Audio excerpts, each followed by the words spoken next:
Dominic and the ladies purse എന്ന ചിത്രത്തിൻ്റെ ഏറ്റവും പുതിയ OTT അപ്ഡേഷനാണ് ഇന്നൊരു വീഡിയോ ഭാഗത്ത് ഉൾപ്പെടുത്തിയിരിക്കുന്നത്. വീഡിയോയിലേക്ക് മുൻപ് വീഡിയോ ലൈക്ക് ചെയ്യുക, ചാനൽ സബ്സ്ക്രൈബ് ചെയ്യുക. ഈ വരുന്ന ജൂൺ ജൂലൈ മാസം ധാരാളം ചിത്രങ്ങൾ OTT റിലീസ് ചെയ്യും. നമ്മുടെ ചാനൽ ഭാഗം പരിശോധിച്ചാൽ ആ വീഡിയോയ്ക്ക് നിങ്ങൾക്ക് കാണാൻ വേണ്ടി സാധിക്കുന്നതായിരിക്കും. മമ്മൂട്ടി, ഗോകുൽ സുരേഷ് എന്നിവരൊക്കെ പ്രധാന കഥാപാത്രങ്ങളായ ചിത്രമായിരുന്നു Dominic and the ladies purse. ചിത്രത്തിന് അത്യാവശ്യം ഒരു വിജയം സ്വന്തമാക്കാൻ വേണ്ടി സാധിച്ചിട്ടുണ്ടായിരുന്നു.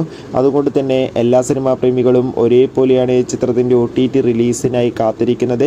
ഫൈനലി ഏറ്റവും പുതിയ അപ്ഡേഷൻ പുറത്തുവന്നിരിക്കുകയാണ്. Dominic and the ladies purse എന്ന ചിത്രത്തിൻ്റെ OTT അവകാശങ്ങൾ ആമസോൺ പ്രൈം വീഡിയോസ് എന്ന OTT പ്ലാറ്റ്ഫോം സ്വന്തമാക്കുമെന്നും ചിത്രം ആമസോൺ പ്രൈം വീഡിയോസ് എന്ന OTT പ്ലാറ്റ്ഫോമിലൂടെ അടുത്ത മാസം തന്നെ OTT റിലീസ് ചെയ്യുമെന്നാണ് അറിയാൻ വേണ്ടി സാധിച്ചിട്ടുള്ളത്. കാത്തിരിക്കാം കൂടുതൽ അപ്ഡേഷൻ അറിയാൻ വേണ്ടി. ചിത്രം കണ്ടവരുടെ അഭിപ്രായം കമൻറ്റ് ചെയ്യുക. അടുത്തൊരു വീഡിയോയിൽ കാണും വരെ ഏവർക്കും ബൈ ബൈ.